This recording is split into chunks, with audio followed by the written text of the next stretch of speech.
लेकिन ऐसी कौन सी मजबूरी कांग्रेस पार्टी की हो गई कि मेवाराम को पार्टी के अंदर लेना पड़ा। चरित्र और जनता से कोई मतलब है, हमें मेवाराम जी से मतलब है कि हमने वचन दिया है ये नहीं करने देंगे। तो अब उनकी परीक्षा है, वो वचन पे खरे उतरते हैं कि नहीं उतरते। देखिए कांग्रेस का जो चरित्र है, जिस व्यक्ति की सीढ़ी आ गई बाजार के अंदर, जिस व्यक्ति को निकाला, कांग्रेस के मंत्रियों के चरित्र नहीं देखा, भूल गए क्या आप? 10, 11, 12, 13 का दौर, किस तरह गहलोत सरकार के समय 3-3 मंत्री जेलों के अंदर थे कांग्रेस पार्टी।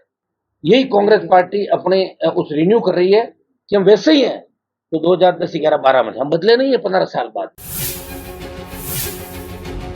देखिए कांग्रेस का जो चरित्र है, जिस व्यक्ति की सीढ़ी आ गई बाजार के अंदर, जिस व्यक्ति को निकाला और उसी को वापस लिया, कहां आवश्यकता पड़ गई बताओ मुझे। चरित्र की बात करी कांग्रेस पार्टी, कांग्रेस के मंत्रियों के चरित्र नहीं देखा, भूल गए क्या आप? 10, 11, 12, 13 का दौर, किस तरह गहलोत सरकार के समय 3-3 मंत्री जेलों के अंदर थे कांग्रेस पार्टी। यही कांग्रेस पार्टी अपने उस रिन्यू कर रही है कि हम वैसे ही हैं तो 2010, 11, 12 में हम बदले नहीं है 15 साल बाद।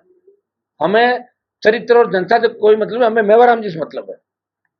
और दूसरा गुट कह रहा है कि हमने वचन दिया है ये नहीं करने देंगे। तो अब उनकी परीक्षा है, वो वचन पे खरे उतरते कि नहीं उतरते। कायदा तो ये है कि उनको अपने वचन पे खरा उतर के और या तो राजनीति छोड़े और या फिर कांग्रेस पार्टी छोड़े, तभी लोग उनको मानेंगे। ये पोस्टर लगाना करना ये तो चलता रहेगा, लेकिन ऐसी कौन सी मजबूरी कांग्रेस पार्टी की हो गई कि मेवाराम को पार्टी के अंदर लेना पड़ा। तो कांग्रेस में बड़ी खींचतान है, 4-4, 5-5 मुख्यमंत्री के चेहरे हैं और बीजेपी में भी 15 से ज्यादा दूल्हे आपको घूमते हुए नजर आ रहे हैं।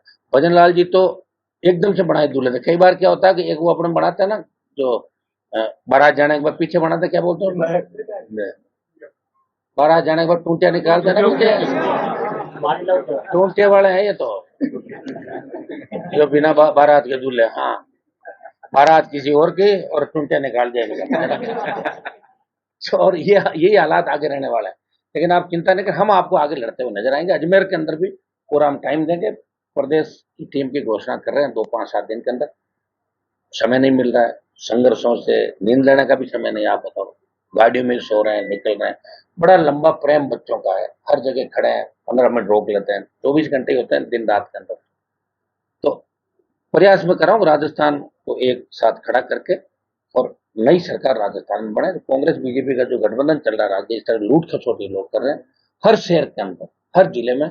वही ब्यूरोक्रेट, वही नेता, उन्हीं के काम होना, चाहे कांग्रेस हो बीजेपी, उनका आपस में कनेक्शन सही है और अपने काम वो खुद करा लेते हैं। आज कांग्रेस के नेता ये कहते हैं कि बीजेपी के काम नहीं होते, हम काम करवा दें। तो इससे आप अंदाज लगा सकते हो यही हालत गहलोत सरकार के अंदर थी कि दूसरे नेताओं काम हो रहे थे और कांग्रेस के नेता रो रहे थे। तो यही हालत है दोनों पार्टियों के अंदर। इसलिए हम चाहते हैं कि राजस्थान में तीसरी ताकत खड़ी हो, क्षेत्रीय पार्टी का हाथ में एक बार सत्ता है।